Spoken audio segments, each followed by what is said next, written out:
Alright, so here we are in front of the elephants. And the cool thing about these guys is that they have really long fronts, and that's cool. I am doing a YouTube. Me at the Zoo was the first video uploaded to YouTube, April 23rd, 2005, and now with more than 500 hours of content uploaded every minute, YouTube has forever changed how people are entertained, informed, and paid online. Everyone knows YouTube, but few really know how it works.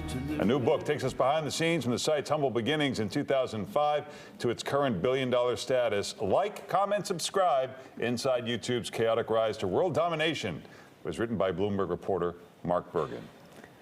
Good morning, Mark. Mark joins us live. How you doing, Mark?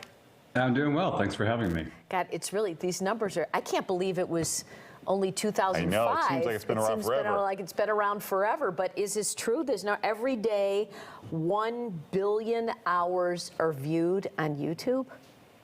Yeah, that was a goal the company set actually a decade ago, and they crossed it in 2016. So it is certainly more than that.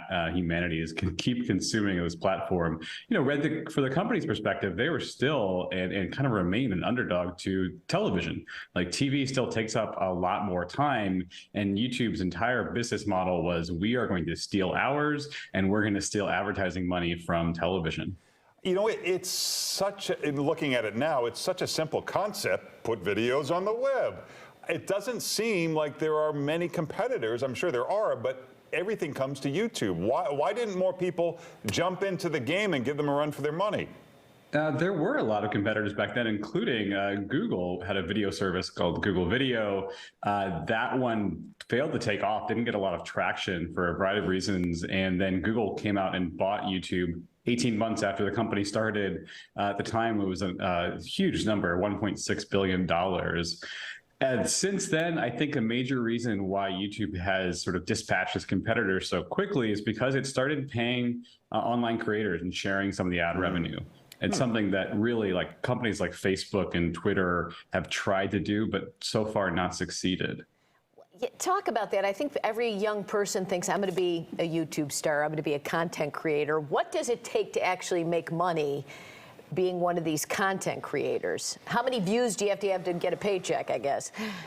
Yeah, when I was growing up, I wanted to be an NBA star, right? And it's you kind of quickly realize when you're teens that that's not possible. I think to a certain extent, like being a YouTuber, there is the whole premise is that anyone can do it. It's open to the masses. It's still a pretty top-heavy industry, right? Like the number of stars that make a significant money is very limited to the amount of people that are trying and uploading on YouTube. That being said, there are in categories like video gaming, beauty, kids content, these entire types of media that didn't really exist on television before, they're now multi-million-dollar careers and new media businesses that are in this profession that didn't exist just 2 decades ago.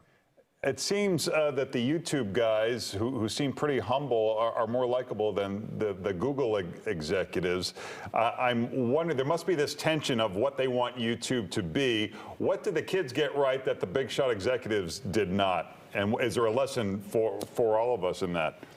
Yeah, YouTube's an interesting company. One of the only social media platforms, really, the large ones that doesn't have, the founders of the company left pretty early on after joining Google. And I think in part it's Google, you know, a major reason that YouTube is still around and succeeds is because Google had so much money to subsidize this thing that wasn't profitable. Google's philosophy is to scale things to as many markets as possible and throw software at problems, which can be difficult when they're managing this system that for millions of people is not just a way to upload, but it's actually their livelihoods and their career. And that's all sorts of complications that I get into in the book. So are the founders just sitting around counting their money now?